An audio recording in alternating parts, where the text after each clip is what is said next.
de mis personas favoritas, que es la Dani Rojas. Daniela Rojas Miranda, que es directora ejecutiva de la Corporación Yo Mujer, que además es magíster en bioética y es presidenta de la Asociación de Psicooncología de Chile. Y además tengo la fortuna de compartir con ella en nuestra plataforma de divulgación, que es etilmercurio.org, en donde pueden encontrarnos, ¿cierto? Nos pueden encontrar en distintas redes sociales, hacemos diversa divulgación, así que hoy día la invitamos para conversar, ¿cierto? Sobre contra qué se lucha cuando se lucha, el uso del lenguaje bélico en cáncer. Así que eso, pues los dejo más que invitados a escuchar. La Dani no tiene ningún problema en que vayan haciendo sus preguntas en el chat. Si alguien quiere usar el micrófono, está más que bienvenido, puede usar el levantar la mano, que lo van a encontrar abajito al lado donde está la opción de la cámara. Y eso, así que muy contenta de tenerte hoy día y muy, muy emocionada. María Angélica, ahí probó el levantar la mano, ¿viste? Muy Gracias, bien. funciona. Así que sí, funciona. Cualquier cosa, vamos a estar atentos al chat, así que ahí yo voy a avisarle a la Dani. Te dejo, Dani, entonces. Que estén muy bien todos. ¿Empezamos al tiro? Dale nomás, con todo. Sí, con todo, ya. Bueno, muchas gracias primero, Maca, por la invitación y gracias a todos los que se están conectando para hablar de un tema que algunos de los que están conectados ya saben que me apasiona mucho, un tema del que vengo trabajando hace muchos años, que tiene que ver fundamentalmente con las narrativas en salud y puntualmente con el lenguaje y la manera en que hablamos y pensamos el cáncer y cómo esto impacta desde lo sociocultural a la vivencia del paciente, a la manera en que como profesionales de la salud nos acercamos a los pacientes, a la manera en que como familiares nos acercamos a los pacientes, vivenciamos la enfermedad como potenciales pacientes también, y también a nivel de política pública, de las campañas de salud que vemos, etc. Así que vamos a hablar de este tema, voy a meter un poco también del lenguaje bélico en COVID, ya que estamos en este contexto y que no nos podemos como desconocer que también ha estado lleno de esta metáfora en el enfrentamiento de la pandemia, así que también nos vamos a meter un poquito en eso, así que va a tener un poco del tema sociocultural propiamente tal, el tema clínico y ético, que es algo que también es como mi segundo matrimonio después de la psicooncología y los cuidados paliativos. Así que muchísimas gracias por estar acá, sé que hay muchos colegas, sé que hay personas del ámbito de la bioética que agradezco que también estén y sé que además van a conectarse pacientes, así que con todo el respeto también por ello, espero que también les sirva. Bueno, ¿por qué hablar de este tema y por qué resulta tan importante hablar de cómo lenguajeamos, a pesar de que es una palabra tan compleja, la enfermedad? Porque de alguna manera, la manera en que las sociedades históricamente pensamos la enfermedad influyen en cómo las vivenciamos, ¿sí? Y eso influye en los comportamientos que tenemos relativos a la enfermedad también. Yo estoy experimentando con esta plataforma porque no la conozco, la Maca me hizo una breve capacitación de 2 minutos antes, así que cualquier cosa me van diciendo si se ve bien o si hay algún problema. A lo largo de la historia podemos ver distintas patologías que han tenido distintos significados para la humanidad, sobre todo aquellas que han revestido mayor peligro para la humanidad en términos que han amenazado la vida de la zona y sobre todo aquellas que no han tenido alguna explicación concreta, fisiológica, determinada, ¿cierto? Que sepamos su causa, que sepamos su génesis, se han erigido alrededor de ellas distintos tipos de explicaciones mágicas, religiosas, psicológicas, para darle un sentido a su existencia. Si nosotros nos reportamos a los escritos, ¿cierto? O incluso a las películas que podemos ver en Semana Santa, etcétera, la lepra, por ejemplo, era efectivamente una patología a la que se le otorgaba un significado religioso como una especie de castigo divino, ¿cierto? Y los leprosos eran relegados a las periferias de las ciudades, donde eran de alguna manera castigados por tener esta patología, ¿cierto? Si nos acercamos un poco a la tuberculosis, por ejemplo, la tuberculosis durante mucho tiempo estuvo cargada de un halo literario, poético, romántico, donde se creía, antes de que se descubriera la presencia del bacilo como causa de la tuberculosis, se creía que la tuberculosis era un efecto de la exacerbación de la pasión sexual. Y sobre todo en las mujeres se creía que las mujeres tuberculosas eran mujeres extremadamente apasionadas o que estaban con la libido siempre afuera y que por eso tenían las mejillas rosadas y estaban siempre transpiradas y con este halo entre romántico y seductor, ¿no?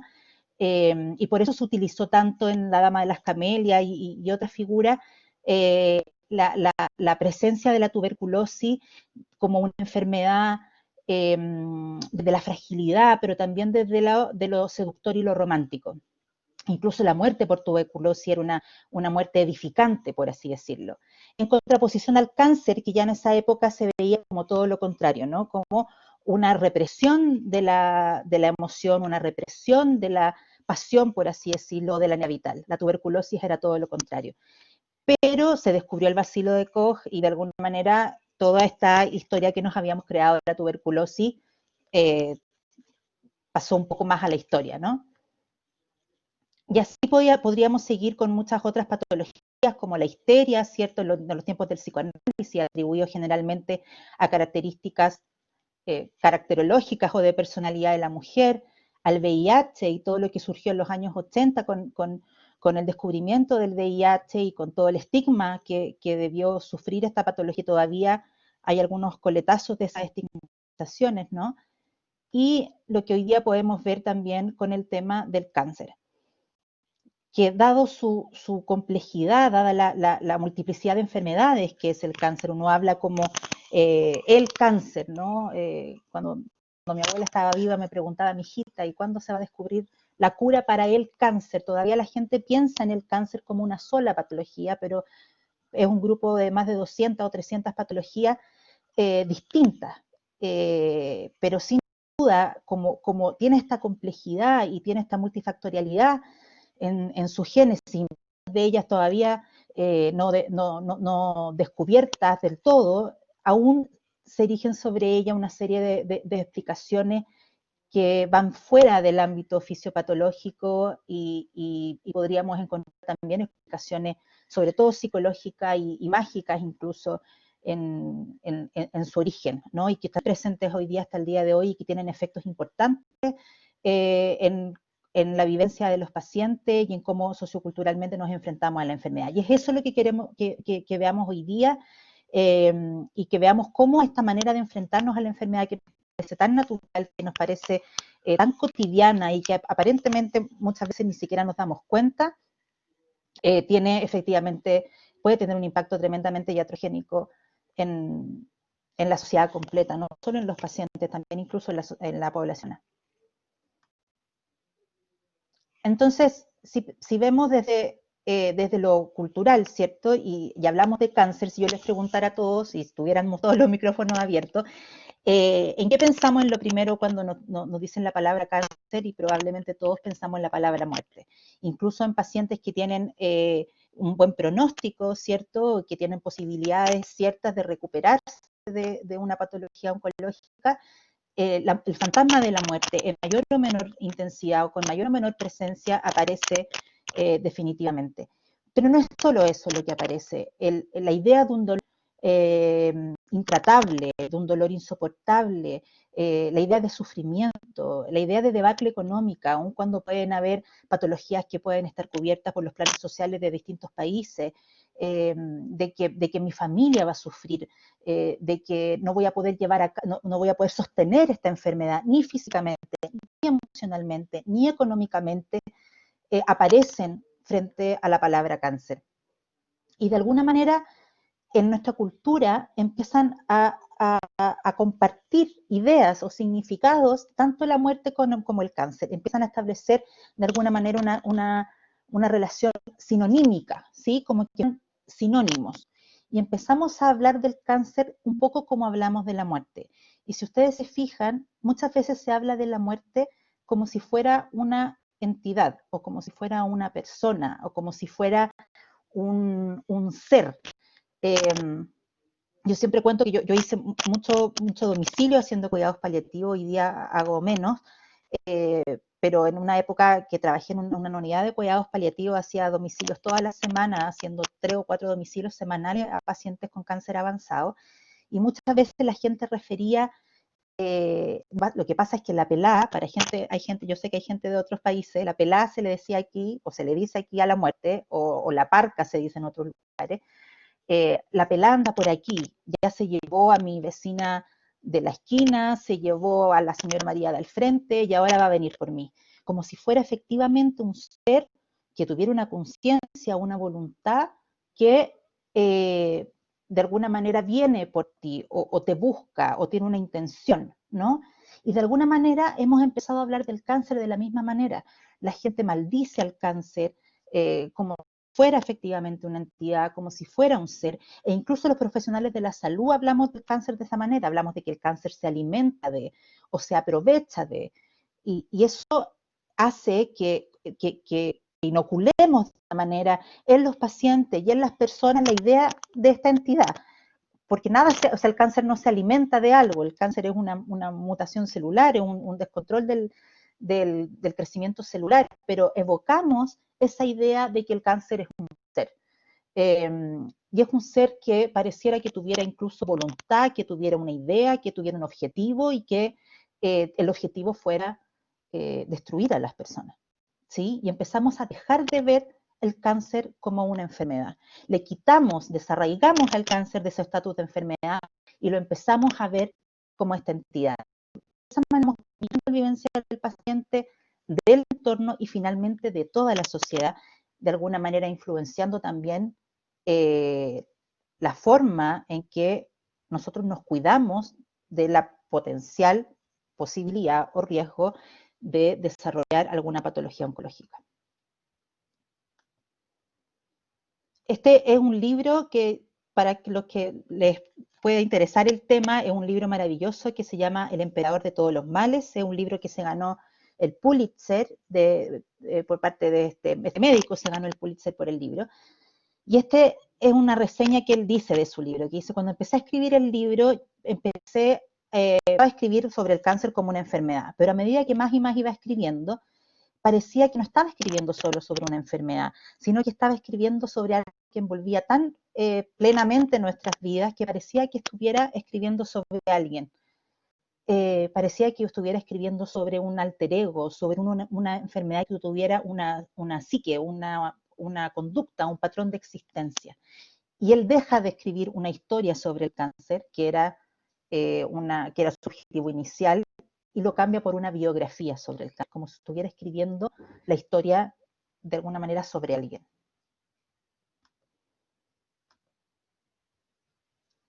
Y en su muy particular pluma, ¿cierto? Pedro Lemebel, antes de que falleciera, un año antes de que falleciera de un cáncer de lengua, y dando una entrevista para la revista Paula, refiere esto. Dice, el cáncer, no es como el SIDA, que le lleva reggaetón. Esto hay que hablarlo con música de Wagner. Hay gente que me dice que tengo que dar la batalla, que hay que pelearla. Esas frases bélicas a mí me cargan. Yo no lo uso, simplemente me trato. Yo lo contengo, lo evaporo. Él, con la sensibilidad que caracterizaba a Pedro Lemebel, logra graficar el cómo a él de alguna manera se le imponía este lenguaje bélico y cómo él se resistía a tener que cargar con esa metáfora de violencia para enfrentar su enfermedad, y que él quería acceder a una metáfora distinta o a un enfrentamiento distinto. Él quería de alguna manera vivir su enfermedad desde un lugar diferente. Después, que no se me olvide, les voy a contar una anécdota también sobre, a propósito de esta lámina y de lo que pasó Pedro, y de cómo los profesionales mismos nos vamos dando cuenta que somos nosotros también los que incentivamos que los pacientes vivencien la enfermedad desde este lugar. Ahora, uno dice, bueno, ¿desde dónde viene esto? Porque todos pensamos, cuando yo converso de esto y expongo de esto en distintos lugares, que en realidad esta es son frases de arenga, ¿no? Que y lo que uno intenta es como levantar al paciente de que esto es una guerra y tú tienes que luchar y tú tienes que ganarle a esto y tú tienes que levantarte. Y nuestra intención detrás, en lo cotidiano, cuando hablamos de esto en el uno a uno, ¿cierto? Tiene que ver generalmente con querer que el otro no se rinda en el mismo lenguaje, no tire la esponja o no se deje morir, ¿sí? Pero cuando pensamos de dónde viene, generalmente uno hipotetiza que podría venir desde el mundo de la psiquía o desde el mundo médico, y que desde ahí emergió el tema de la lucha contra el cáncer o de la guerra contra la enfermedad. Sin embargo, la lucha contra el cáncer tiene un origen político y nace, aun cuando hay registros anteriores en la historia, ¿cierto? Nace con Richard Nixon, que era un presidente de Estados Unidos no muy querido, cuando él en el año 1971 firma el Acta Nacional del Cáncer con el objetivo de impulsar la guerra contra el cáncer. A él le gustaba mucho militarizar sus causas sociales, él impulsó también la guerra contra las drogas, con una popularidad muy en baja, posguerra de Vietnam, con un recurso político muy común, además de querer aunar al pueblo frente a un enemigo que pudiéramos tener todos, ¿cierto? Y al pueblo de alguna manera, y no solo al pueblo, al mundo entero, frente a este lenguaje, contra el cáncer. De alguna manera este lenguaje cayó en un terreno fértil donde el mundo estaba deseoso de obtener el control que había perdido frente a una patología que estaba eh, de alguna manera azotando contra la vida de la humanidad hace siglos. Y de alguna manera este lenguaje permite devolver ese control y esa sensación de poder que había sido arrebatada por la presencia de la enfermedad. Esto posterior justamente a que se estaban desarrollando los primeros agentes quimioterapéuticos, la radioterapia, se estaban de alguna manera mejorando las técnicas quirúrgicas, etcétera. Pero el origen de cómo se catapulta esto comunicacionalmente es un origen político comunicacional y es una estrategia política en el fondo. Y si nosotros pensamos países como el nuestro, que nuestra última guerra fue la guerra del Pacífico, ¿cierto? Hicimos eco de este lenguaje y muchos países en el mundo y la mayoría del globo, ¿cierto? Hace suyo este lenguaje, se perpetúa durante décadas y lo estamos usando 40 años después de una manera tremendamente automática y reflexiva. Y así vemos, por ejemplo, en los medios de comunicación, se me pasó una, vemos titulares como esto, ¿no? Michael Douglas y la lucha por su vida, así fue la penosa batalla final de Ricardo Soto, Olivia Newton-John y la batalla por su salud, Farrah Fawcett y la batalla contra el cáncer, Patrick Swayze, la estrella de Dirty Dancing, pierde la batalla contra el cáncer, Hugo Chávez pierde su batalla contra el cáncer, Bombalé frente al cáncer, no me puedo morir, soy un dictador, o sea, soy un luchador. Me acordé por el dictador porque les iba a contar una anécdota. Un muy querido profesor mío de la universidad que estuvo muy enfermo, los comentarios que les hacía de cáncer y después falleció, la gente le hacía comentarios en las redes sociales y le decían, pudimos derrotar a la dictadura, tú vas a poder derrotar al cáncer. O sea, se asemejan situaciones que no tienen ninguna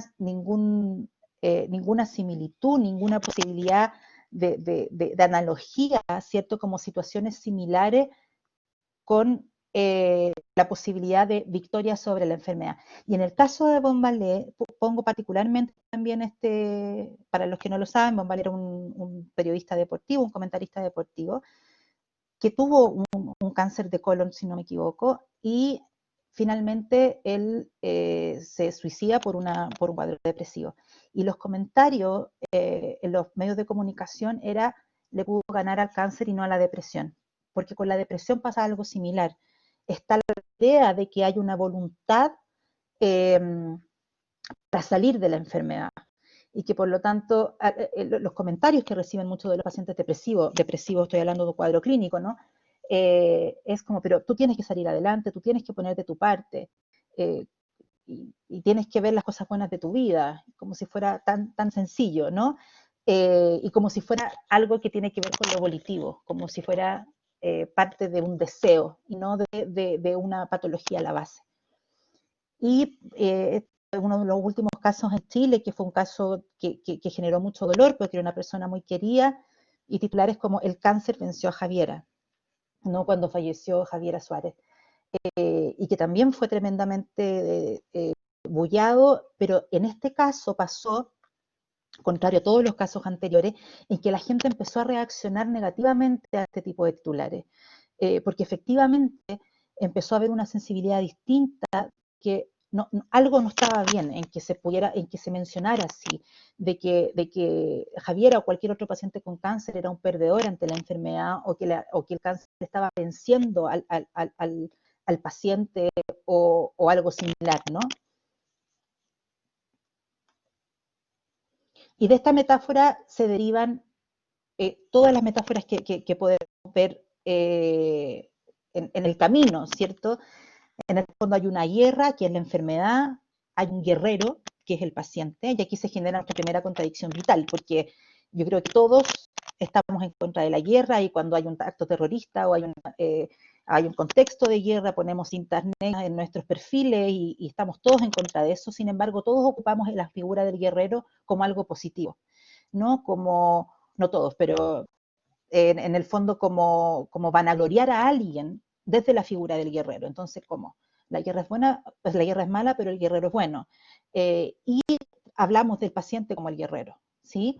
Hablamos de un campo de batalla, que finalmente es el cuerpo del paciente. Entonces porque toda guerra se libra en un tiempo y en un lugar determinado, y ya estamos cargando el cuerpo del paciente con toda esta violencia que implica el tema de la guerra. Se habla de arsenal terapéutico en el mundo médico para hablar de los tratamientos, de las intervenciones, de los medicamentos. Se habla del arsenal terapéutico, en la disposición para poder tratar al paciente. Se habla de la lucha como la actitud correcta, que esto es una de las cosas más sensibles en el tema del cáncer, porque lo que se le dice al paciente es que si el paciente lucha, el paciente se va a sanar finalmente, ¿no? Que esa es la actitud que lo va a llevar a la recuperación, lo cual no es cierto. O sea, no porque un paciente luche más o esté en posición de guerra va a asegurar su mejoría, o no es cierto por lo contrario, de que un paciente que muere es un paciente que no luchó lo suficiente. Se habla del ganador como el paciente que se sana, y aquí uno podría decir, bueno, pero no, ¿qué de negativo podría uno pensar que tiene el hablar de que un paciente es un ganador? Le estamos diciendo algo positivo, lo estamos envalentonando, lo estamos levantando anímicamente, ¿cierto? Pero aquí lo que uno tiene que pensar es que cuando uno define un ganador, inevitablemente, aunque no sea de forma explícita, está definiendo su contrario. En el minuto que estamos hablando de un paciente ganador, estamos necesariamente hablando de que hay un paciente que es un perdedor. Y el paciente que es un perdedor en cáncer, estamos hablando de que es el paciente que avanza su enfermedad o que fallece.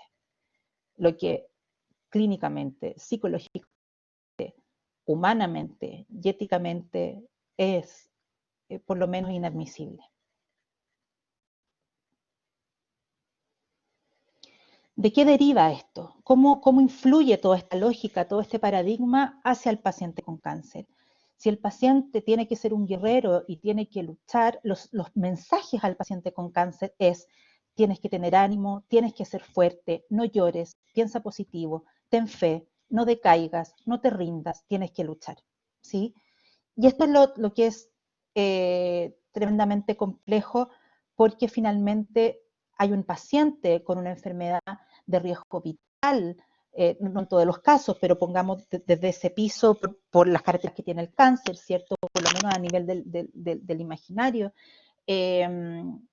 con las consecuencias que tiene, con las implicancias que tiene, con el dolor que implica, con el sufrimiento que conlleva, con la crisis vital que supone, y le estamos pidiendo al paciente que tenga ánimo, que sea fuerte, que no llore, que piense positivo, que tenga fe, que no decaiga, que no sienta miedo, que no sienta rabia, porque todos esos sentimientos de alguna manera lo pondrían en contra de sí mismo, ¿sí?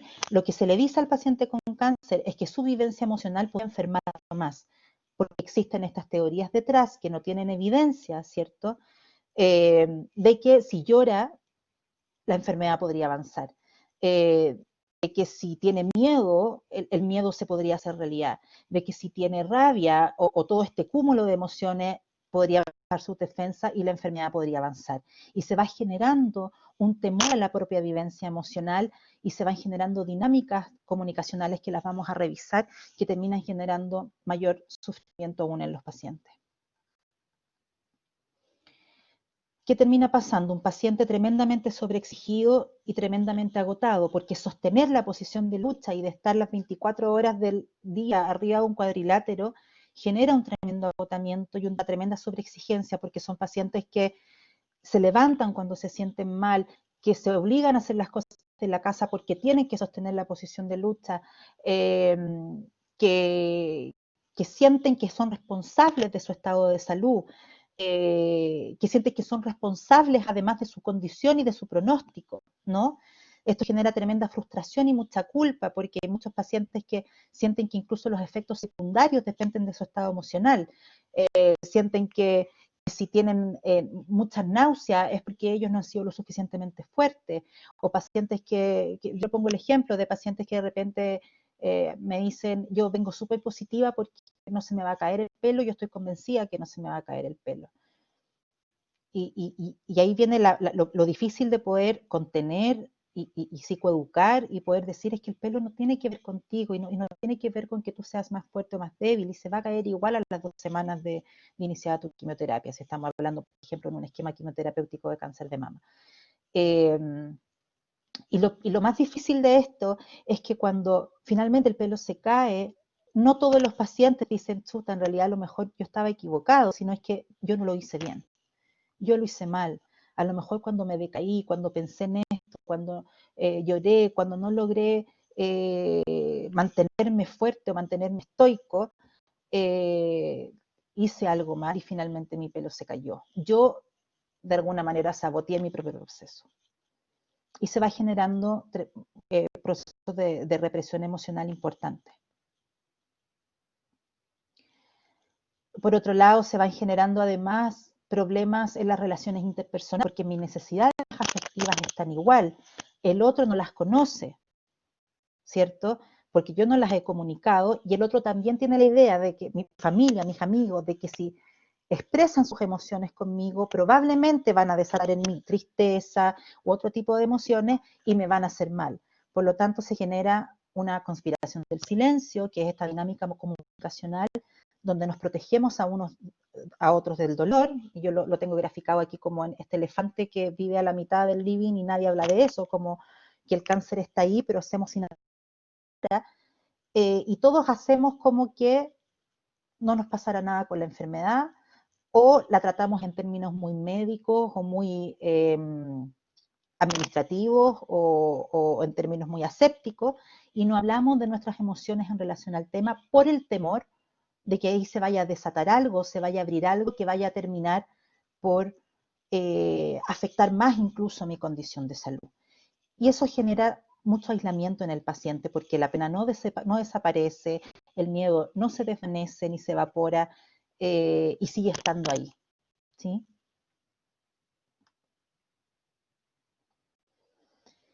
¿Qué otros impactos tiene en el paciente? Se minimiza el dolor y otros síntomas. Y yo creo que aquí me imagino que hay muchas matronas o enfermeras también o otros profesionales de la salud.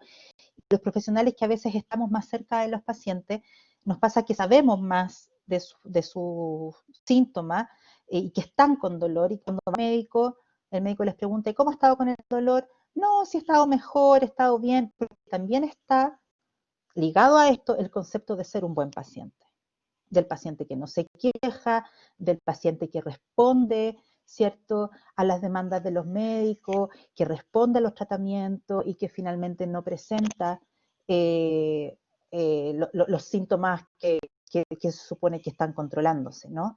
Y se minimiza el dolor, se minimiza esos otros síntomas y me trato de acostumbrar y no me voy a tomar el medicamento para el dolor, etcétera. ¿Hay una pregunta? ¿No? que por ahí, no, la No, Fran apretó mal el botón. ya. Dani, te iba a pedir, aprovechando la pausa, que parece que tenéis como conectáis con los audífonos con el micrófono, ¿cierto? ¿Sí? Ah, ya, O es sea, que con lo que el... pasa es que tu pelo choca, entonces Perdón, y se tengo escucha, no, mucho. pero tranqui, se Ya, escucha así como, ya. yo soy un poco obsesiva, perdona por Yo interrumpir. también. Ahí me lo guardé. Ya, Ya, ahí dale nomás con todo. perfecto. Y derivado de esto mismo se inhibe la búsqueda de ayuda porque no necesariamente voy a reconocer que necesito ayuda, decirle al médico que necesito la atención psicooncológica, o decirle a mi familia que necesito, o citar, incluso que estoy con angustia o que estoy con crisis de pánico, etcétera. Significaría reconocer esta afección psicológica o esta afección emocional, significaría abrir el tema con todas las consecuencias que ya hemos visto. ¿Y qué otro impacto tiene para el paciente?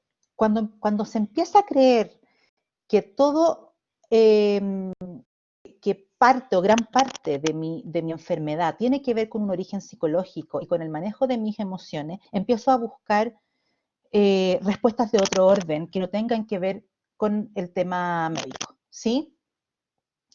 Aquí se me fue la animación, esto tenía animación, muy bonita, pero ya no la tiene, no importa.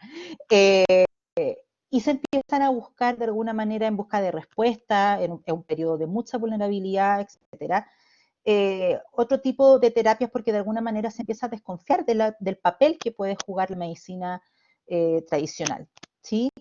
Y aquí yo puse algunos ejemplos, como la terapia del limón congelado, que es 10.000 veces más potente que la quimioterapia, que el cáncer se alimenta de azúcar.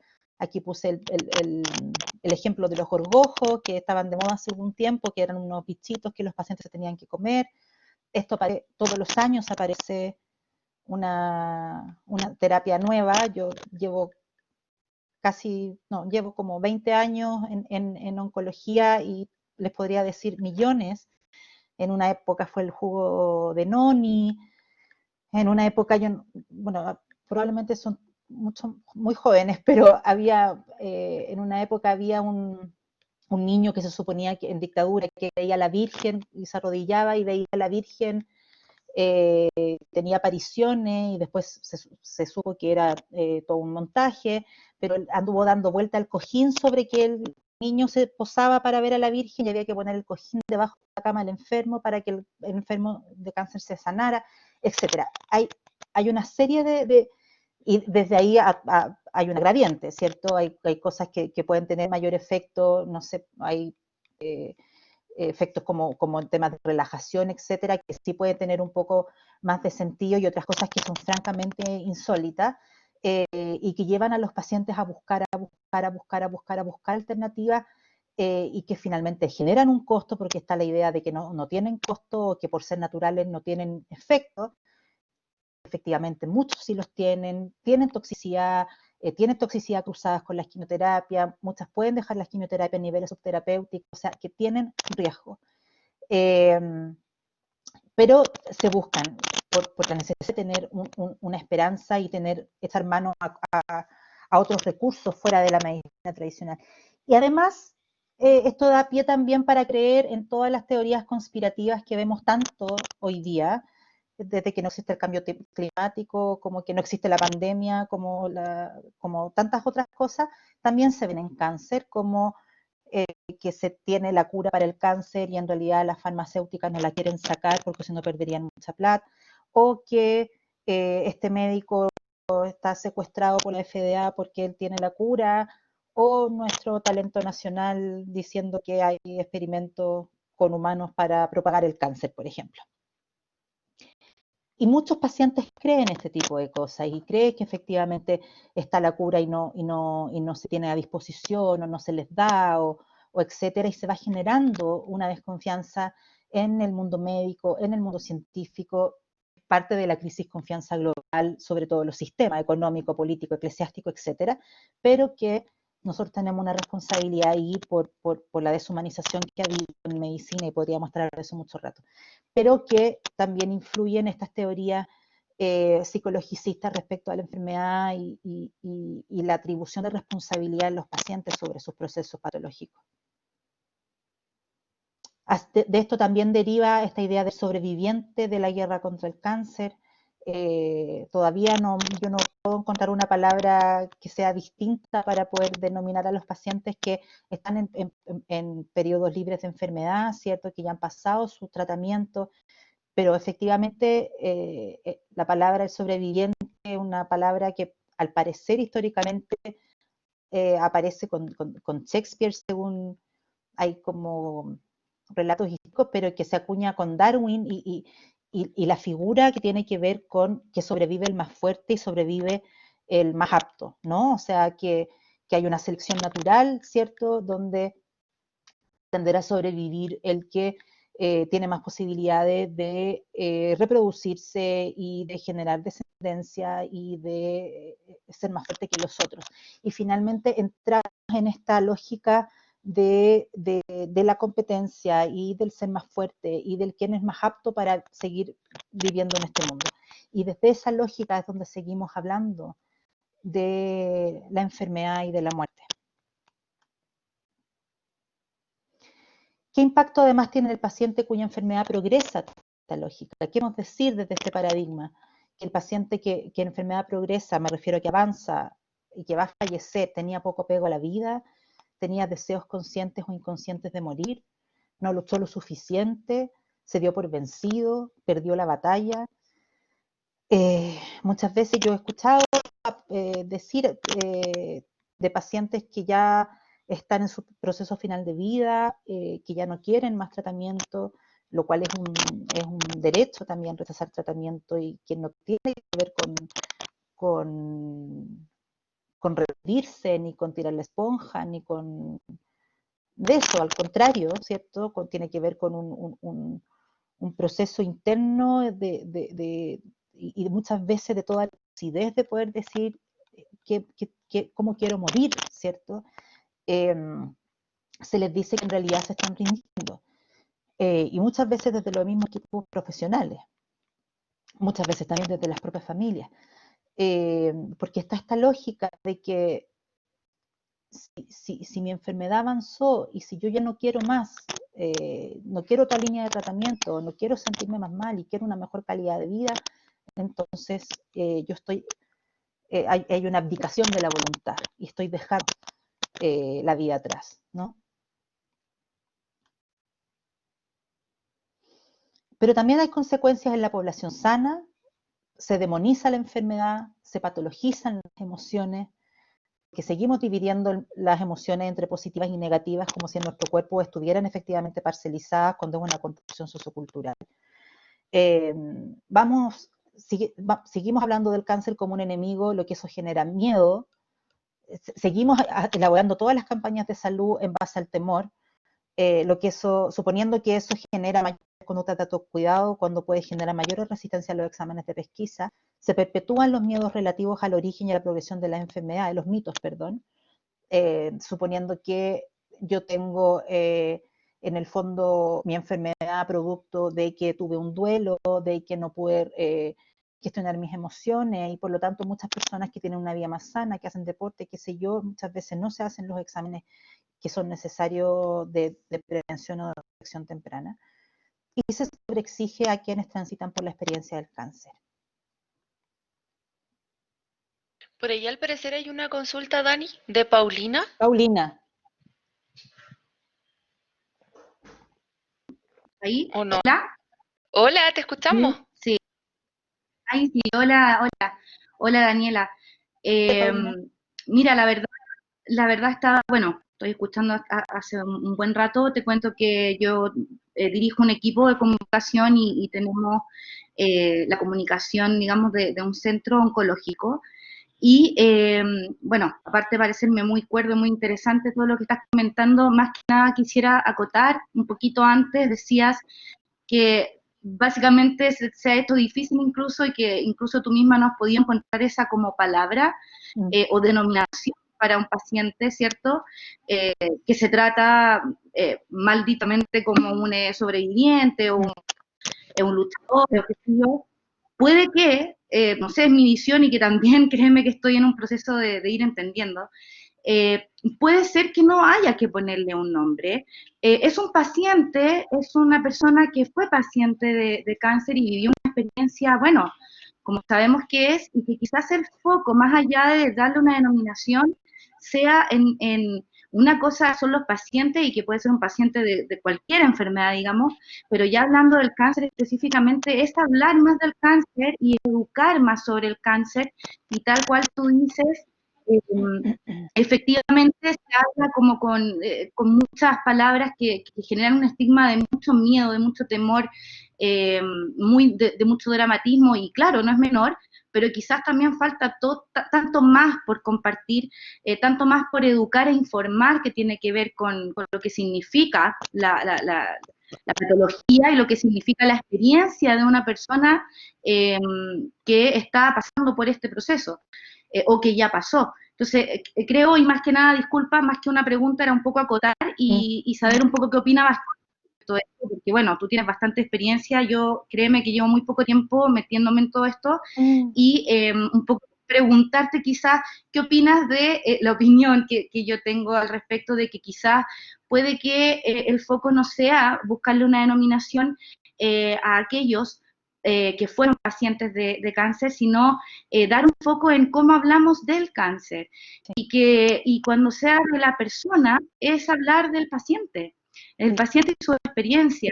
Quizá hay mucho tema, y disculpa un poquito haberme alargado, pero quizás en el mundo de las comunicaciones, donde está todo este tema del marketing, de la conceptualización, de cómo acortamos la frase para que sea potente, y caemos en el error de dar con conceptos cuando quizás es, no sé, Ana, paciente de cáncer, o Andrés, que fue paciente de cáncer.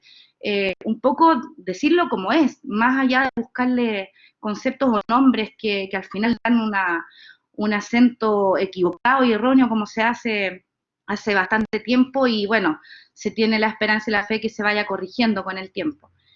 Quería compartir mi opinión, Daniela, Sí. y agradecerte Paulina, la información. absolutamente de acuerdo, o sea, me representas absolutamente.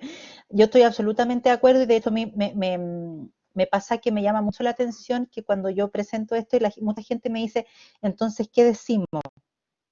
Como que cuando sacamos las palabras bélicas, nos quedamos mudos. No sabemos cómo hablar con el paciente, no sabemos qué decir. Alguien como súper sensibilizado con el tema me preguntaba alguna vez por Twitter, hace pocas semanas pues, pero ¿cómo me refiero a alguien que está viviendo un cáncer? Yo le decía, me lo dijiste en tu pregunta, alguien está viviendo un cáncer, lo podemos decir igual como lo decimos relativo a cualquier otra enfermedad. Me pasa con la palabra sobreviviente en sí, que es una palabra que se ocupa mucho en el mundo médico para decir cuando un paciente está en la fase libre de enfermedad. Y los pacientes lo usan mucho también, eso da para otra presentación entera de nuevo, pero lo usan mucho también para referirse a sí mismos, y hay muchos pacientes que no les gusta la palabra porque sienten que o no los identifica, o les queda grande porque sienten que hay otros pacientes que sufrieron más que ellos, porque también hay otro tema con esto del dolor del otro versus el dolor mío, etc. Y cómo poder decir a un paciente que tuvo un cáncer o que debiera ser mucho más sencillo. Yo también estoy súper de acuerdo, y también creo que uno debiera apuntar mucho más a la vivencia y que se eduque mucho más en eso, de estar cambiando una metáfora por otra, que ese es otro riesgo, además, porque se ha trabajado mucho también en elaborar metáforas alternativas, lo vamos a ver un poquito después, que también tiene su riesgo, y que hay que ser súper cuidadosos en eso, porque no se trata de cambiar una frase por otra, una palabra por otra, o una metáfora por otra. Se trata de que las campañas, por ejemplo, que como yo les decía acá, que busquen, en vez de atemorizar a la población, que busquen educar, que en vez de estigmatizar a la vivencia emocional de los pacientes, que compartamos la vivencia de los pacientes desde una mirada mucho menos estereotipada y mucho menos estigmatizada de lo que es, pero yo estoy absolutamente de acuerdo contigo, que efectivamente la simpleza del lenguaje y como muchas veces abordamos otras enfermedades, debiera marcarnos la línea de cómo poder acercarnos también a esta. Gracias, Paulina. Dani, por ahí dice Susana que tenía alguna pregunta. No sé si es para el chat, si es así, si quiere decirla en voz alta. Y te insisten con el ruido en el audífono. Yo creo que es como por el sonido del audífono. Si me lo saco ahí. Se escucha igual, Dani, así que bacán. Se te escucha con un poco más de economa. No sé si Susana ¿Me lo quería dejo o me lo preguntar saco? algo. Te escucho bien. ¿Sí? Sí. Ya. ¿Susana, alguna consulta o para que siga la Dani? Error. Error. Ok, sigue nomás, Dani. Ya. Bueno, eso con respecto a la... Gracias, Paulina, por tu comentario. Bien, súper. Gracias a ti, Dani. Entonces, finalmente, si vemos como el enfrentamiento sociocultural del cáncer, emerge desde una negación de dos aspectos que son constitutivos e identitarios del ser humano, que tiene que ver con la vulnerabilidad de nuestra biología y la fragilidad de la vida, ¿no? Pensar que nos podemos enfrentar de una manera muy omnipotentemente a la biología, ¿cierto? Y a pensar que podemos ser no infinitos, pero que podemos pelear contra la muerte. Y esto es algo que pasa en todos los seres humanos y que pasa en la medicina y que se olvida incluso también en la medicina que no solo curar es uno de los fines de la medicina, sino que también dar una muerte digna es uno de los fines de la medicina. Pero sin embargo nos enfrentamos constantemente al tema de la muerte desde la batalla contra la muerte y desde la guerra contra la muerte. Y lo hemos visto mucho también hoy día en el tema de la pandemia, ¿no?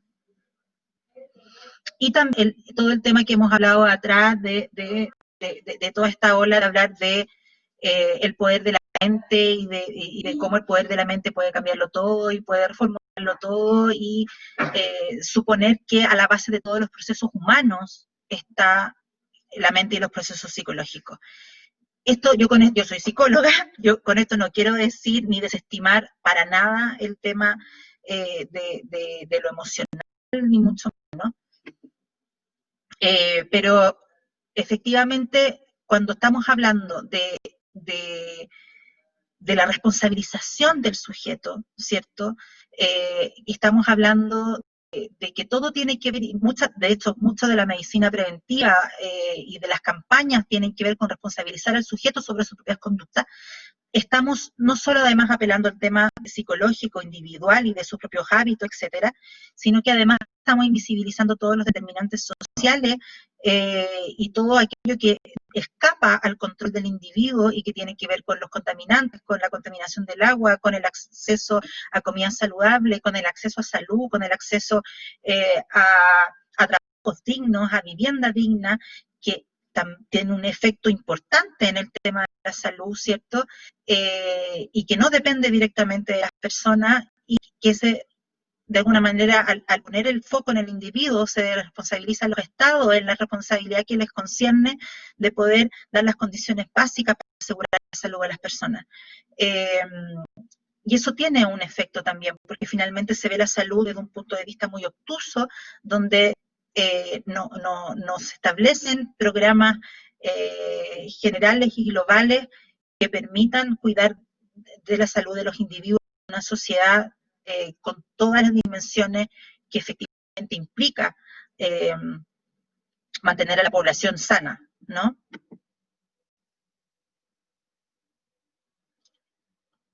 Esto salió medio borroso, pero y esto por eso les planteaba que a veces cuando a mí me han dicho, bueno, entonces tú desconoces el tema de la comunión mente-cuerpo, ¿no? Y para nada, tiene que ver con eso, pero el tema desde una visión filosófica de la comunión mente-cuerpo, no quiere decir que exista una supremacía de la mente sobre el cuerpo. No quiere decir que a cada proceso biológico le vayamos a encontrar forzosamente un mecanismo psicológico a la base o emocional necesariamente, porque no se lo buscamos a la hepatitis, no se lo buscamos a la diabetes, pero de alguna manera se lo imponemos a otras patologías. Y eso es lo que tenemos que tener cuidado, por lo menos hasta este minuto. Es algo que se ha estudiado, no existe evidencia concluyente de que haya causalidad directa ni claras, ¿cierto?, en aspectos psicológicos que determinen la presencia de un cáncer, ni que vayan a determinar el pronóstico, ¿cierto? Aquí lo importante es que el bienestar del paciente, el bienestar emocional del paciente es importante per se, y tenemos que buscar el bienestar del paciente porque es un valor en sí mismo, la calidad de vida del paciente es un valor en sí mismo, independiente de que genere mayor o menor sobrevida. Estamos siempre en clave utilitarista, viendo si esto va a generar mayor sobrevida en el paciente, esto lo va a ayudar o no lo va a ayudar. Lo importante es que el paciente esté bien emocionalmente hasta el último minuto de su vida, aunque el paciente vaya a morir o que este paciente esté muriendo porque la dignidad y el valor que tiene el paciente o que tiene la persona la va a tener hasta el último minuto de su vida. Independiente de qué efecto tenga eso en términos de más o menos años vida, y a veces caemos en eso. Y este es un ejemplo que les quería poner para que vean a lo extremo y a lo absurdo que puede llegar el tema del contexto bélico y de la metáfora, etc. Esta es una superheroína que se creó en Estados Unidos, la Common for the Cure, que es una de las grandes fundaciones en Estados Unidos para el cáncer de mama, creó una superheroína del cáncer de mama, que se llama Elvira Strong, esto creo que fue en el año 2014, era una superheroína del cáncer de mama para ayudar a crear conciencia sobre la detección temprana, para luchar contra el cáncer de mama. Calva, orgullosa, fuerte y bella, era la consigna. Si uno la ve, si yo les pudiera preguntar a ustedes qué les parece, no sé si a alguien le gusta, si ustedes se fijan, tienen el lazo más rojo alrededor del cuello, caquética, con los brazos amoratados, las rodillas amoratadas. Se suponía que era una mujer, una superheroína que representaba a las mujeres con cáncer de mama. Y finalmente hasta este tipo de figuras llegan las campañas de salud. Y se gastan recursos en esto. Y se gastan muchos recursos en esto. Cuando podríamos estar educando en salud. Con esto, a mí nadie me dice que tengo que hacer para detectar tempranamente el cáncer de mama, y tampoco me dice cómo están viviendo mis pacientes su cáncer de mama.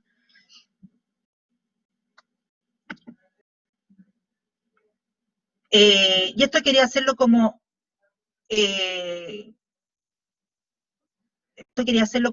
abuelo de pájaro, así como no nos vamos a meter demasiado, pero esto es parte de lo que estamos viendo también en términos de la pandemia, ¿cierto?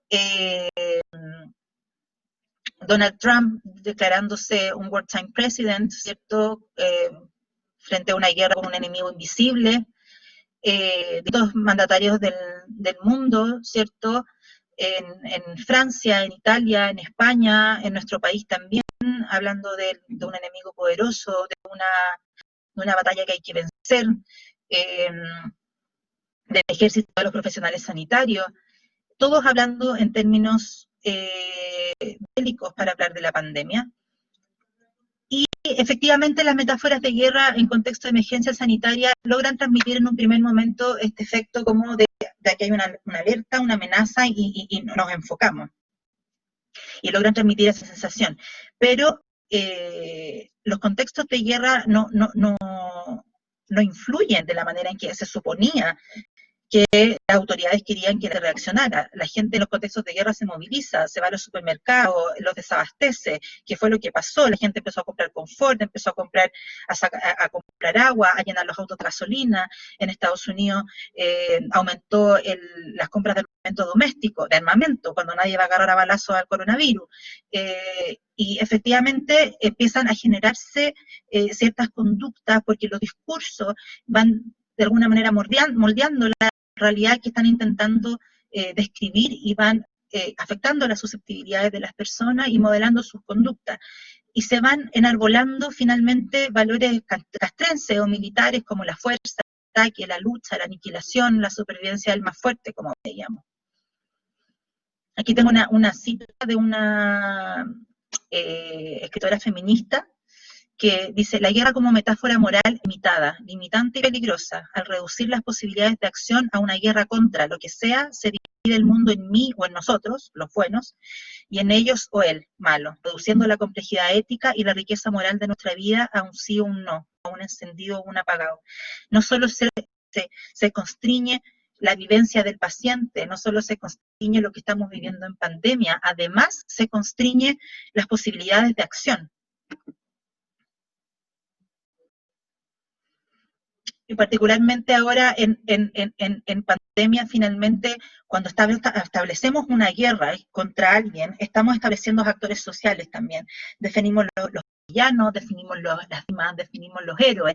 El villano siempre, por un tema lógico, es el enemigo número uno, va a ser el virus, pero se establecen otros enemigos. Se estableció de alguna manera para muchos países, sobre todo para Estados Unidos, como enemigo número uno China, y se aprovechó también políticamente ese recurso para hablar del virus chino, del virus de Wuhan, y eso también permite y favorece que se establezcan o se enmascaren comportamientos xenófobos que pueden tener salida gracias a estos discursos, ¿sí? Y de alguna manera, bueno, la industria farmacéutica suele ser villano, los medios de comunicación suelen ser villanos, incluso las autoridades sanitarias pueden ser villanos en determinados momentos, y la víctima también tiene un doble rol, porque de alguna manera nos preocupa, nos puede causar compasión, lo digo en términos no peyorativos, no de lástima, nos puede causar conmiseración, pero también hay una resistencia de ¿y por qué se enfermó? ¿Y habrá seguido las conductas, las recomendaciones sanitarias? Hay mucho registro de otro tipo de pandemia o de desastres, ¿cierto? Donde los profesionales incluso han sido discriminados por contagiarse de virus, de SARS, del MERS y otro tipo de pandemias de mucho menor escala, ¿sí? Pero que han tenido también estos efectos por justamente definir estos sujetos, ¿no? Porque de alguna manera la víctima también es vector y también puede, sobre todo, además si esa víctima, por ejemplo, representa ciertos grupos que ya estaban siendo estigmatizados en una sociedad. Si el paciente, por ejemplo, un paciente inmigrante, ¿qué estilo de vida tenía? ¿Habrá tenido prácticas higiénicas que hicieron que se enfermara o comportamientos que no fueran moralmente adecuados, por ejemplo? Y así también se definieron los héroes, ¿no? Lo cual también es complejo porque de alguna manera se empezó a imponer sobre el deber profesional el deber sacrificial, de estar dispuesto a poner en riesgo la vida y morir si es necesario, y trabajar en condiciones de precariedad, al límite de las competencias, en turnos laborales extenuantes, tomando decisiones tremendamente complejas, ¿cierto? Donde el riesgo no estaba solamente dado por la gravedad del virus, sino por condiciones precarias de trabajo que eran previas a la pandemia y que finalmente muchos de los profesionales las enmascaran gracias a su labor permanente de estar trabajando en condiciones de mucha precariedad, valga la redundancia. Y de alguna manera esta figura de los héroes empieza a imponer al profesional sanitario el mandato de tener que seguir funcionando bajo esas condiciones, poniendo en jaque la seguridad por la propia vida, la seguridad por sus familiares, ¿cierto? En contraposición con el deber de cuidar, que es otro gran tema que no lo vamos a ahondar, pero para que se vea. Detrás de la capa del superhéroe está la vivencia de una alta carga laboral, del temor al contagio, al traspasar el virus a su familia, la presión de trabajar con protocolos tremendamente cambiantes, la falta de equipamiento de protección personal, que nosotros lo vivimos acá, que a veces no había mascarillas para todos. En España aparecían muchos profesionales vestidos con bolsas de basura, la toma de decisiones de alta carga moral, el cuidado de pacientes graves sin sostén emocional. A los profesionales de oncología también nos pasa mucho que hoy día nuestros pacientes hospitalizados, por ejemplo, porque no pueden recibir a su familia por el riesgo de que se contagien y muchos están inmunodeprimidos. Y la enfermedad y o muerte incluso de compañeros de trabajo. Entonces, para ir terminando, te hice un poco de mezcla entre los dos temas, pero cuidar del lenguaje y de la salud mental de los profesionales también debiera ser parte de la gestión de la crisis. Y virar desde aquellos valores neoliberales expresados en la metáfora bélica, que construyeron los mismos sistemas y sus violencias estructurales que la pandemia dejó en evidencia, como el individualismo, la autosuficiencia, el mercantilismo, el nacionalismo, el triunfalismo y la competencia, hacia el valor del cuidado, la responsabilidad, la interdependencia, la colaboración, teniendo como eje la solidaridad, que finalmente sabemos que eran probablemente los valores que derivados en comportamiento eran los que teníamos que poner en marcha para poder salir de la pandemia y probablemente también de la pospandemia. Y esta es una cita de un artículo a propósito de los héroes de SARS, que fue otra pandemia de hace unos años, en el 2004. Entre el héroe y el cobarde debe haber algún espacio para que la gente o que las personas puedan ser humanos.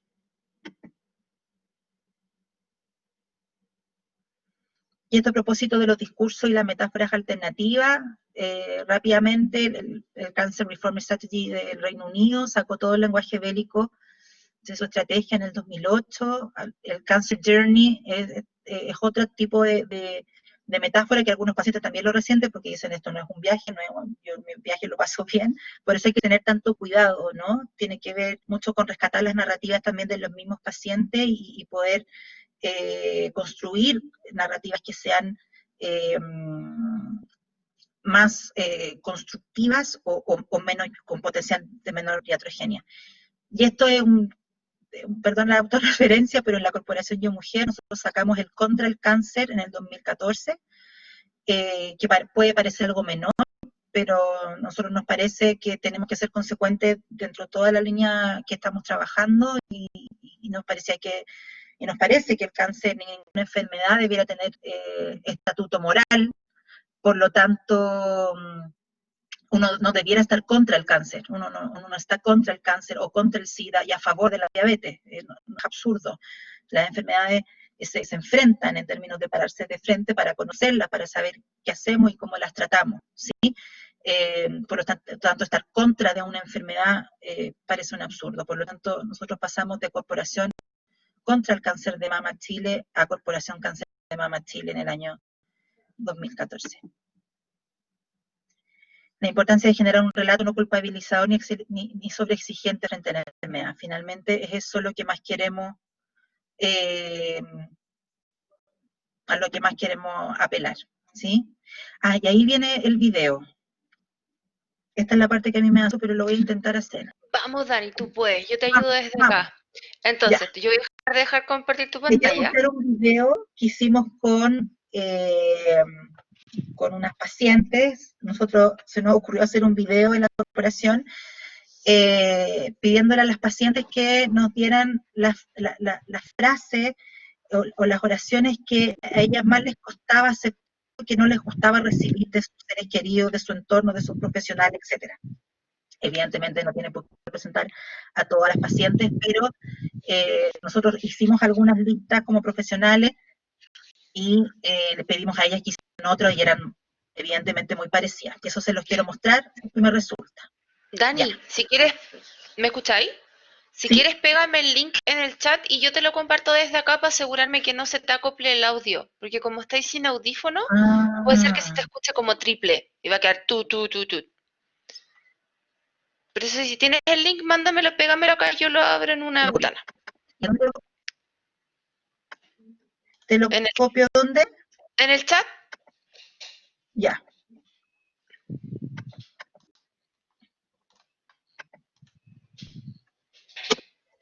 Ya, Ahí súper.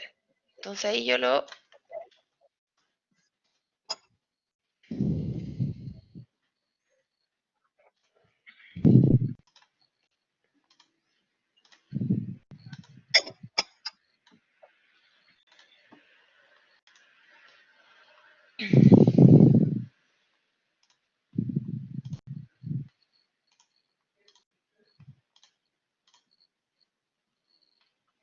¿Me confirmas si se ve bien? no se ve nada. Ahí se ve. ¿Nada? ¿Ahí sí? Ya, Sí. súper. ¿Me confirman cómo va con el audio? No hables de la muerte, que la vas a llamar. Tienes que ser fuerte, ¿eh? ¿No te habías chequeado? El cáncer da por rencores guardados. Tienes que ser valiente. Si a mí me hubiese pasado lo que a ti, no sé lo que hubiera hecho. ¿Y para qué te vas a reconstruir si ni se te nota? Esto le pasa a las mujeres porque andan todas estresadas. ¿Para qué lloras tanto? Si el pelo vuelve a crecer y más bonito.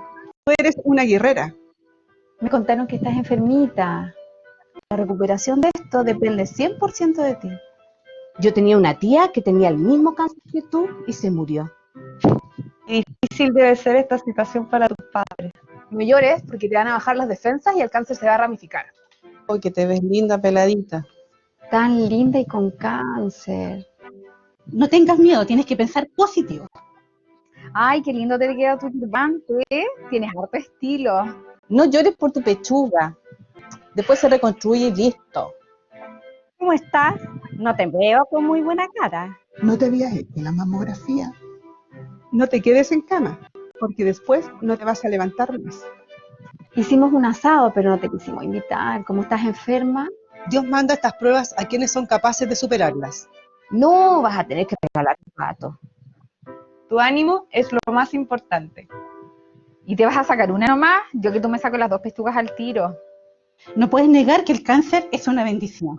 Amiga, no me gustaría estar en tus zapatos. Tienes que luchar. Tan jovencita y con cáncer. ¿Por qué te dio cáncer? Tienes que estar bien por tus hijos. No tienes que decaerte ni pasar rabias. Eso es un alimento para el cáncer. Tu ex tiene la culpa. Pucha que te hizo sufrir. Por algo pasan las cosas. Tienes que alimentarte bien para que no te bajen las defensas. Tienes que vivir el proceso tranquila, relajada, sin miedo y con buena actitud. No asumas lo que necesito, pregúntame qué necesito. Sé que mi pelo crecerá, pero hoy me duele perderlo. Sé que mi vida es más importante que mi mamá, pero es parte de mí. No sientas pena por mí, siéntela conmigo. No me hagas sentir que mi enfermedad no es grave para subir mi ánimo. A veces con eso siento que no es importante para ti. Déjame llorar, eso no hará que mi cáncer avance. Acompáñame, déjame hablar de mis miedos. Eso no los hará necesariamente realidad. Escúchame. No critiques mi tratamiento médico, más que nunca necesito confiar en él. No me presiones a vivir mi enfermedad como una guerra. Ayúdame a enfrentarla informada y acompañada. No me fuerces a ser valiente. En mi fragilidad también está mi fortaleza. Vivamos el cáncer juntos, vivamos la vida juntos.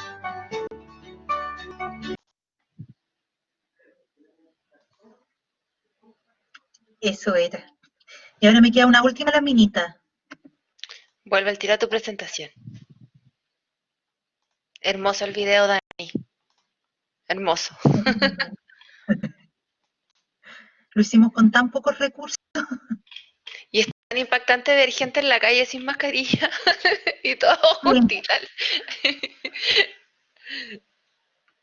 Dale, Y esto te para lo digo. terminar.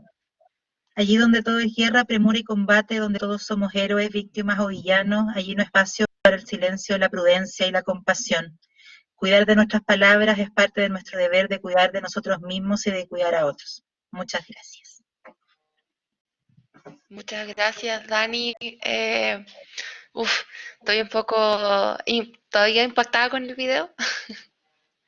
Eh, em, en particular porque es difícil ver, cuando habla de esto, cuando le toca hacer docencia de esto con los alumnos que van a ser futuros colegas, es difícil hablar de la pérdida, sobre todo para nosotros que somos matrones, ¿cierto? Nosotros estamos en una carrera que está uno acostumbrado como a la vida, ¿cachai? Entonces es súper impactante escuchar a las mujeres y aprender que finalmente es lo que tenemos que hacer, ¿cierto? Escuchar lo que quieren, cómo quieren ser tratadas y ojalá tener conciencia de eso. Te quiero dar muchísimas gracias por tu tiempo el día de hoy, por la paciencia para explicarnos, ¿cierto? Conversar con nosotros de esto. Y nada, pues siempre es un agrado escucharte, como dice por ahí la Constanza. Te dicen que de la Corporación Valientes, que es maravilloso, muchas gracias. Te mandan aplausos. Buenísimo el video, Paulina dice muy asertivo, Marilyn te manda felicitaciones, que está muy lindo, ¿cierto? Marilyn es de Perú, una colega de Sí, Perú. una colega de Perú. Y Sí, Marian dice, gracias por el espacio para reflexionar. Marilyn, que por acá ahí te estoy, sí, acá estoy, Dani, me encantó, además que hay varias personas que están de Perú, te cuento aquí, escuchándote, les dije que no se perdieran igual la oportunidad de conectarse, así que me encanta, y ¿sabes qué? Me pareció increíble porque hoy día Marco Gómez Sánchez había posteado en su Facebook esto mismo, ¿no? En esa relación de la asociación con la lucha, y escucharte es volver nuevamente a recapitular cómo debemos manejar el lenguaje y que todos tenemos derecho en algún momento pues a sentirnos bajitos de ánimo o a que nos den nuestros espacios y que a veces se asocia ahora, por ejemplo, con el COVID, ¿no? La doble vulnerabilidad del paciente oncológico. O sea, si en un primer momento con cáncer ya asociaba la muerte y ya estaba como que tienes que luchar, tienes que ser un guerrero o una guerrera desde pequeñitos, porque hasta el niño con cáncer ya le dicen que es un guerrero, o sea, desde que es chiquitito y ahí eres un superhéroe, ¿no? Entonces le ponen la capa, imagínate ahora con esta circunstancia cuando aparece en marzo, el paciente con cáncer es el más vulnerable. Ahora nos hemos dado cuenta que en realidad la vulnerabilidad ya no es solamente de ese paciente, sino de todos. Entonces creo que este tipo de webinars, Dani, nos llevan un poco a la reconstrucción de lo que significa que no todo es bélico. Además, nosotros en América Latina tenemos muchísima experiencia de guerras, muchísima. Y tenemos muchísima experiencia en que, querramos o no, una guerra siempre trae pérdida. Y en cambio, cuando uno trabaja con un paciente en su propia historia, al final, en esta perspectiva nueva de reconstruir incluso el mismo duelo, la familia puede encontrar muchísimos más aprendizajes, reconocimientos y esa resiliencia que le permite a veces continuar, reconstruir o volver a empezar. Dani, gracias porque siempre es rico escucharte y compartir con todos. Mañana creo que nos vemos Gracias, también. Marilyn, por venir de tan lejos. Sí, sí, ya te he dicho, vamos paseándonos por el mundo, nosotras así con estos meses. De verdad que esta parte ha sido buena, la pandemia nos ha permitido conocernos entre mucha gente increíble, Dani, de veras, o sea, estoy más que feliz por eso. Gracias, linda. Dani, Gracias. tenemos muchos comentarios por ahí. Parece que Jimena también quiere decir algunas palabras o comentarnos alguna cosa adicional. Hola, chiquillos. Sí, mi nombre es Jimena, soy enfermera de quimioterapia. ¿Se escucha bien? Sí, perfecto. Ah, ya. No, maravillosa la presentación y refleja todo lo que has dicho, refleja muy bien cómo se siente cada paciente. La importancia de la comunicación, ¿cierto? De lo verbal, de cómo transmitimos nuestra historia, nuestros conocimientos. ¿No? Voy a contarles como una anécdota. Una paciente un día estábamos en quimioterapia y le iba a pasar yo su primer ciclo, segundo ciclo, tercer ciclo del esquema AC para mama. Y me dice, ay, Cita Jime, qué rico. ya, páseme el veneno nomás, páseme el veneno nomás. Entonces yo me quedo de una pieza y le digo, pucha, pero que no es el veneno, pues le digo yo, porque no sé, pues no, veámonos de otra forma, le digo yo, pensemos que no es un veneno, pensemos lo que es como un líquido amarillo que va entrando en nuestras venitas y que va a eliminar estas células cancerígenas. Entonces, veámoslo así desde ese punto de vista, como una luz que va a ir eliminando esto, así como yo más esotérica, tratando de darle otro contexto y no en la palabra veneno, po. Entonces, no, pues me dice, es que yo ya le puse veneno a esta cosa, po. Entonces, como yo ya le puse veneno, déjemelo así, porque el veneno es el que mata. Entonces, este veneno me está matando mis células cancerosas. Entonces, contarle esto, porque después de eso yo quedé plop, y dije, tienes toda la razón, claro, pues, démosle con este veneno para adentro, entonces, para que mate todas las células. Te fijas, era como contarle un poco y de repente uno quiere explicarle a los pacientes de una forma, de que quizás como tú lo verías, pero ellas lo ven de otra forma. Entonces, el vocabulario, como dices tú, es súper importante, porque tú estás llegando al paciente, pero a veces no te pones a pensar en que el paciente lo está viendo de otra forma, y que quizás esa palabra bélica, quizás para mí era como el veneno, a ella le resultaba, porque era un veneno que para ella le estaba matando las células malas. ¿Te fijáis? Claro, Entonces, tenía puesto el veneno hacia el yo ahí cáncer. dije yo, claro, ahí dije yo, ahí uno nunca termina de aprender todas las palabras que utilizan, po, y de todos los sentimientos o las cosas que te pueden transmitir los pacientes. Al final tú aprendes de ellos, ¿te fijas? Aprendes de todo lo que te puedan comentar, de todo lo que te puedan decir. Y bueno, todas las frases que dijeron ahí en el video estuvo súper, súper bueno. Ahora le quería contar eso, pues, chiquilla. Gracias, Jimena. Por ahí, antes de darle la palabra a Paulina, por ahí decir que Paula comenta que increíble cómo el mundo reúne a los espíritus interesados en aprender oncología. Dice que me conoce desde antes. No sé de dónde, pero gracias por venir. Y a la Dani desde que dio una charla que se llama Nuevos Horizontes en Cáncer y que nos cuenta que desde hace poco está en Oncogine en el Félix Wellness y aprende cada día. Berenice que le da saludos a la doctora Marín Toledo y que por ella ha tenido la oportunidad de escuchar esta ponencia y entrar mucho más al mundo de la psicooncología. Sofía Salas deja esta misma, pone también en la palestra lo que decía Jimena, ¿cierto? Que aunque me pregunto cuáles serían los lenguajes que le hacen sentir a los mismos pacientes, porque tal vez algunos necesitan sentir que hay algo por lo que luchar. Entonces es importante escuchar las historias que son siempre únicas. Finalmente estar abierto un poco también a eso. Y Paulina, cuéntanos. Perdón, lo importante a propósito de lo que dice la Sofía es que es importante que cuando el paciente llega con la metáfora, es súper importante indagar en cómo la vivencia, porque es muy probable que el paciente la traiga súper arraigada, o hay pacientes que la traen súper arraigada, porque es súper poco probable que no sea así si a ti te la de alguna manera vendido siempre como aquello que te va a curar, ¿sí? Como desde el relato, desde la actitud y desde la narrativa, en el fondo. Pero en lo íntimo, de lo clínico, cuando tú lo trabajas y preguntas como los costos, o le preguntas simplemente al paciente, ¿no estás cansado? Se derrumba súper fácil.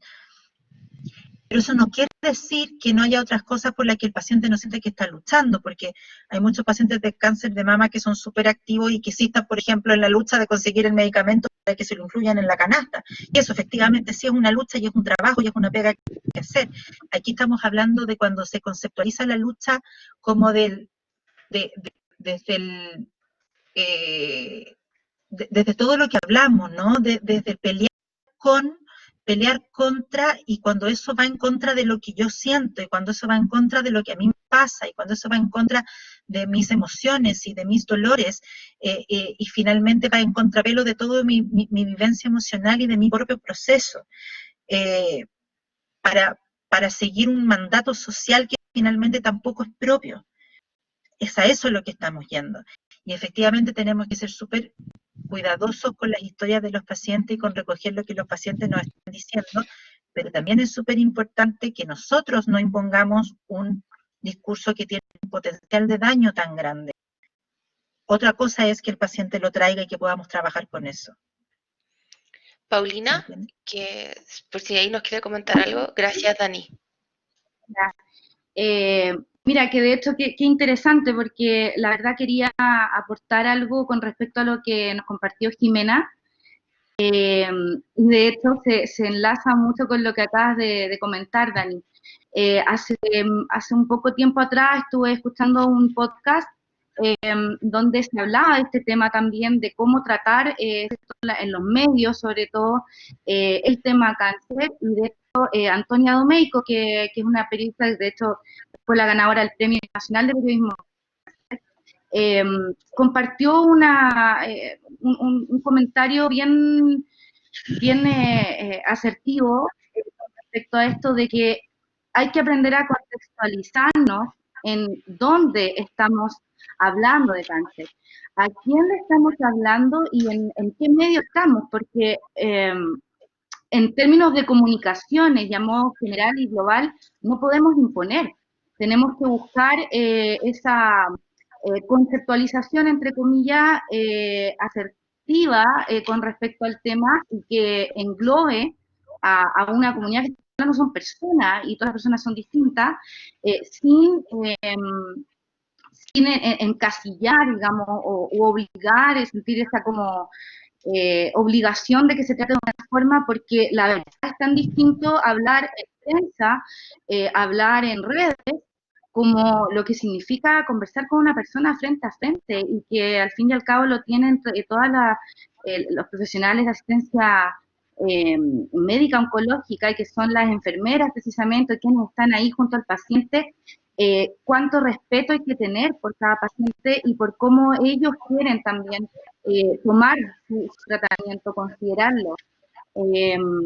Creo que es importante aprender a detectar en qué contexto estamos, a quién le estamos hablando, y si bien hay una idea global y que hay que mejorarla, y que es todo lo que se está conversando acá, pues sobre todo hay que tener ese respeto también por cada paciente y cómo ese paciente, ella o él, quiere vivir su proceso, su tratamiento, con qué vocabulario, con qué lenguaje. Era un poco esto. Interesante la historia que compartió Jimena, y muestra también el respeto por el paciente que quiso tomarlo de esa forma, y cómo por lo mismo, en términos de comunicaciones globales, no debemos ser tan, ¿cómo decirlo?, buscar estos conceptos y la obligación de tratar el tema de una forma, adecuarnos. Sí. Es que es súper importante además como ser consciente de los valores éticos que estamos, que derivan de ese lenguaje, porque de ellos derivan también los comportamientos que las sociedades ponen a disposición de eso. Por eso también constriñen, eso les explicaba yo, que no solo constriñe la vivencia del paciente, sino que también las cosas que como sociedad podemos hacer por la enfermedad.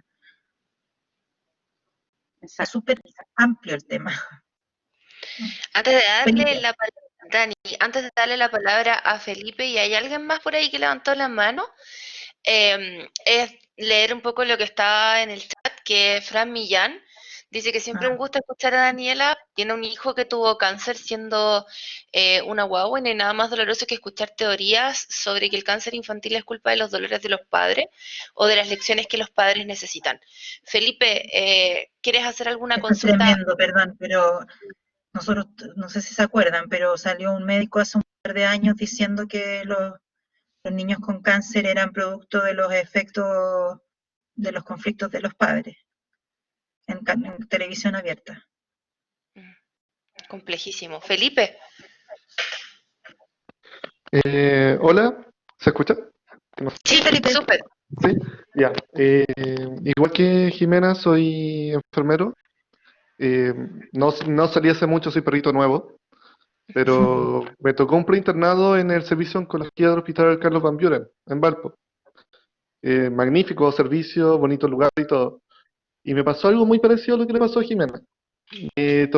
Yo no soy de la idea de tratar al paciente con lenguaje técnico, ni como mostrarle que yo sé lo que está pasando porque yo sé físicamente lo que te está sucediendo.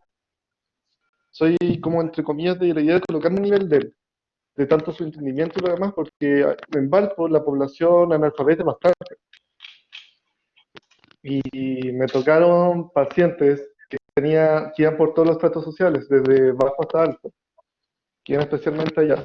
Una que destacaba era una paciente de 73 años, que era, entre comillas, era una viejita adorable. Tenía su cáncer de mama ya en etapa 4, pero la viejita llegaba al servicio, siempre vestida de morado, con su pañoleta morada en la cabeza, dándole a conocer como con la actitud de acá vengo yo y esto no me lo va a ganar. Y tenía el otro versus de una chica de 33 años que tenía cáncer de mama bilateral y me puse a hablar con las dos, porque aparte las senté juntas en la sala de quimio ambulatoria.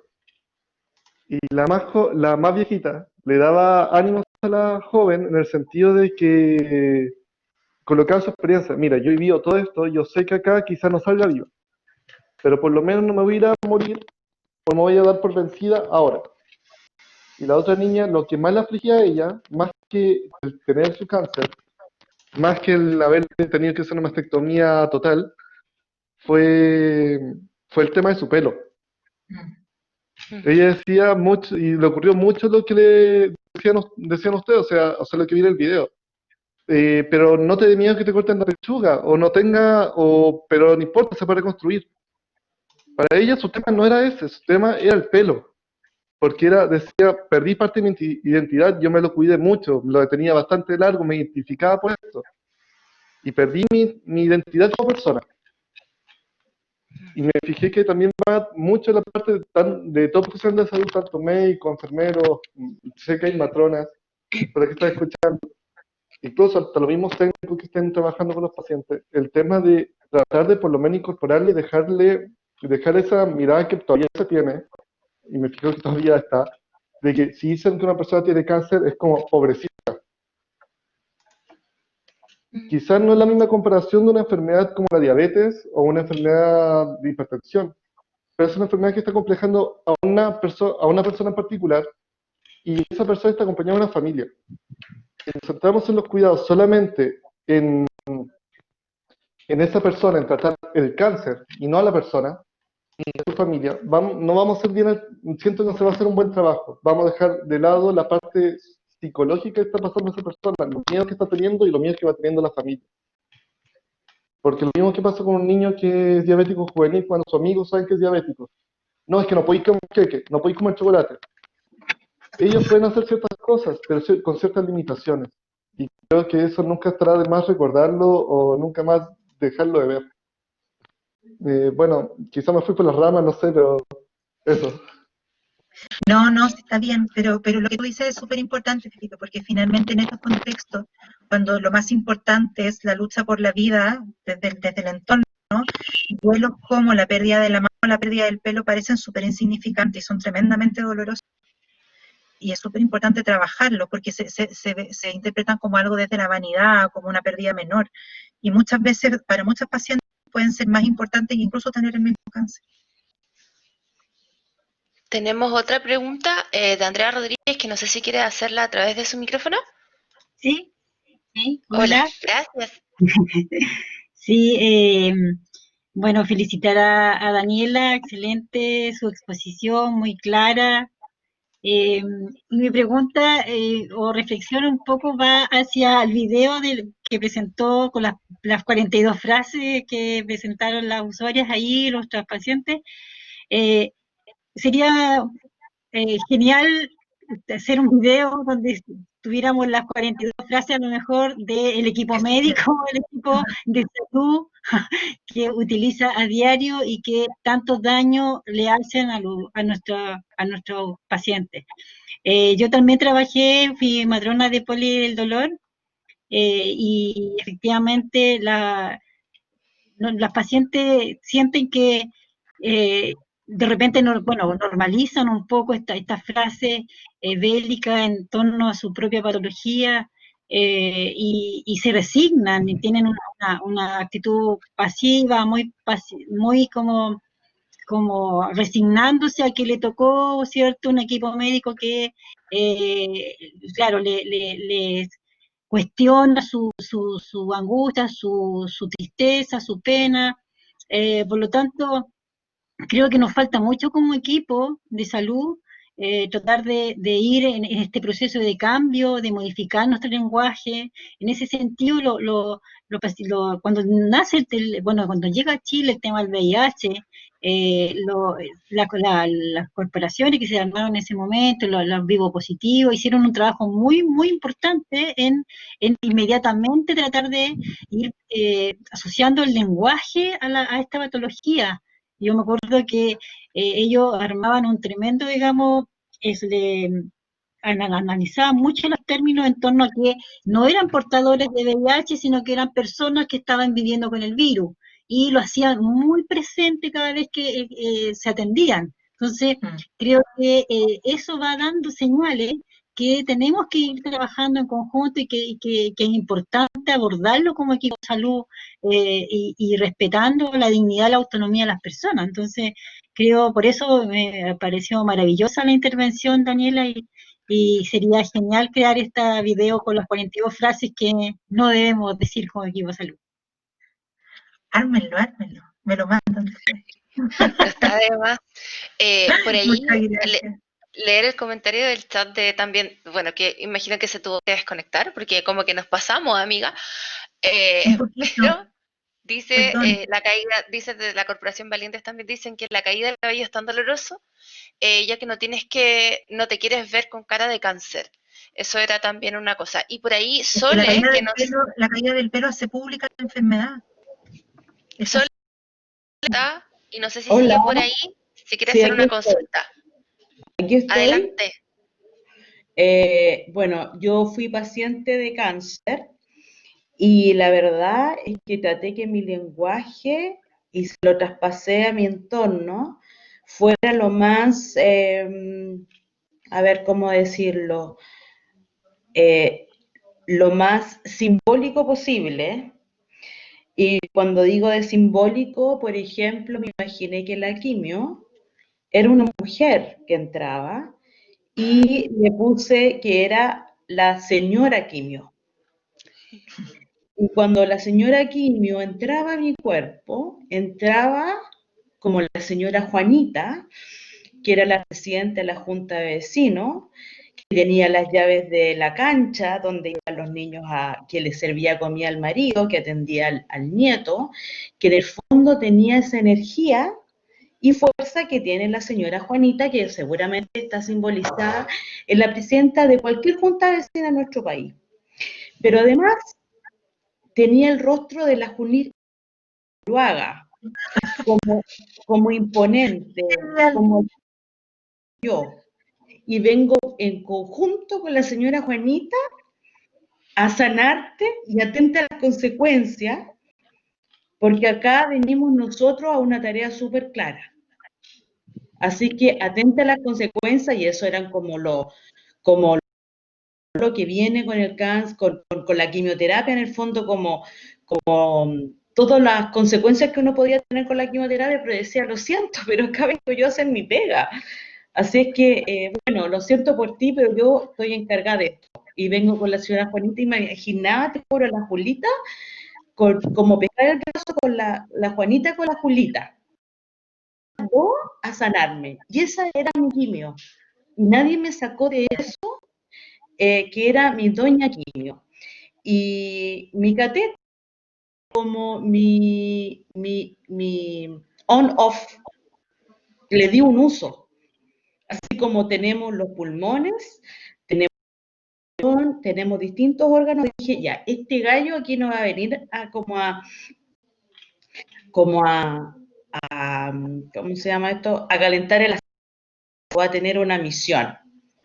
Entonces la misión era que cuando yo escuchaba cuestiones negativas, como me lo apretaba y era off. Era off. Entonces, a través de esta, imaginarme cosas, bueno, mi psicóloga me miraba como esta galla está loca, como que ¿qué le pasó? Pero en el fondo traté de imaginarme todo de esa manera. Y busqué un símbolo de poderoso y me salió una cuestión que es como una cuestión brillante. No me acuerdo cómo se llama ahora, pero era como un superhéroe. Entonces, luego cuando me lo tengo como en un trofeo. Tengo en un trofeo, tengo pegado mi catéter. Y en el fondo, claro, que evidentemente el lenguaje genera mundo, crea mundo, y desde ahí traté de darle alegría al entorno y decirle qué es lo que significaba en buena haber tenido dentro de lo no bueno que es tener cáncer en el fondo. Eso traté de hacer. Lo debieras escribir. Sí, algo tengo una presentación, yo soy periodista de profesión y lo que hice fue tener desde mi primera quimio, desde mi tumor, lo tengo en foto. Y tengo toda la presentación en foto, pero también, por ejemplo, con los turbantes, que fue tremendamente doloroso, lo que busqué en la internet fue mujeres o artistas o modelos con turbantes. En ningún caso dije me voy a ver más. Nica. Entonces vi a la G-Lo con un turbante bacán, con unas argollas inmensas, con unos lentes guapísimos. Dije, esa voy a ser yo. Esa voy a ser yo. Y así andaba por la vida. Ese es mi aporte. Gracias, Sole, te pasaste. Yo quería decir que claro, hay personas que tienen más recursos de creatividad, pero cuando hay una traza que puede ser muy sutil, pero por supuesto que tenemos que respetar la historia del paciente, la narrativa del paciente, pero no se olviden que esta narrativa está inoculada desde antes que muchos nacieran, está súper automatizada, se ocupa muy irreflexivamente, se vende de una manera como que fuera la panacea, por lo tanto, lo quieren hacer y si hay en sus terapias, si son psicólogos, los enfermeros que tienen, las matronas que tienen más intimidad con sus pacientes, entren en la narrativa, vean los costos que puede tener y ofrezcan formas distintas. A veces basta con decirle a un paciente, pero el cáncer no es un enemigo, es una enfermedad, no tienes por qué pelear con esto, tratémoslo juntos, vamos juntos viendo qué tenemos que hacer. Y a veces esa intervención, como que baja el tiro la exigencia, baja el tiro toda esta cosa tensa, y poder decirle a un paciente, si lloras no te va a pasar nada. Y es verdad eso, porque a mí todo el mundo me dice que tengo que hacer esto otro. No va a pasar nada. O sea, hacer esa psicoeducación que puede ser tan sencilla, puede cambiar tantas las cosas. Eso es lo que yo creo que hay que tener súper claro. Dani, creo que no tenemos más preguntas. Por ahí la doctora Marilyn se está despidiendo. María, le da muchas gracias por compartir a la Sole su historia, que me parece maravillosa. Imaginar a Juelita y Julita entrando ahí. Darte las gracias de nuevo, Dani, por tu tiempo, por la paciencia para acompañarnos y por darnos más conciencia quizás de lo que nos rodea y eso, pues así que te mando un abrazo a la distancia en este frío Santiago y si quieren contactarte algún mail o te pueden contactar a través de la corporación, ¿recibe donaciones la corporación? ¿No recibe donaciones? ¿Cómo funciona más o menos eso? La Corporación Yo Mujer está funcionando para todas las pacientes con cáncer de mama, familiares, profesionales, en el Facebook de la corporación. Se lo ponen aquí, cáncer de mama, Corporación Yo Mujer. Nos quedamos sin corrida el año pasado porque iba a ser el 20 de octubre, gracias. Y este año también, así que vamos a hacer una campaña de socios. pero es importante que se metan porque estamos haciendo muchos talleres y muchos temas. El año pasado lanzamos un libro que escribí yo con la Isabel Valles, que es mi colega de la corporación, que es mi brazo derecho, izquierdo y mis dos piernas. Y el libro está en corporacionyumujer.cl y está para descargar porque lo liberamos por la pandemia. Corporacionyumujer.cl. Y de textos, hay varios artículos míos de la metáfora bélica dando vueltas, de las campañas, hay uno en el Etil Mercurio, hay otro en el Revista Médica de Chile. Si ponen metáfora bélica, Daniela Rojas, en Google le van a aparecer algunas cosillas. Si ponen Daniela Rojas le van a aparecer muchas cosas de bioética también, que son muy interesantes, sobre todo para los profesionales de salud. Cualquier cosa. Soy generación Hotmail, lo siento. Tengo un Gmail, pero no sé ocuparlo. Está muy bien, amiga. Y muchas gracias a todos por quedarse hasta esta hora y perdón por hablar tanto. Se te pasó el nervio. Sí, ya se me pasó el nervio. Estaba nerviosa un poco. Muy bien. Ahí está la André, está nuestra André también por aquí. Así que te vino a dar apoyo saurios. Hoy me acordé perfecto quién era la Paula. ¿Sí? Que te conocía a ti. Sí, me acuerdo Paula cuando la Borda. conocí. Sí,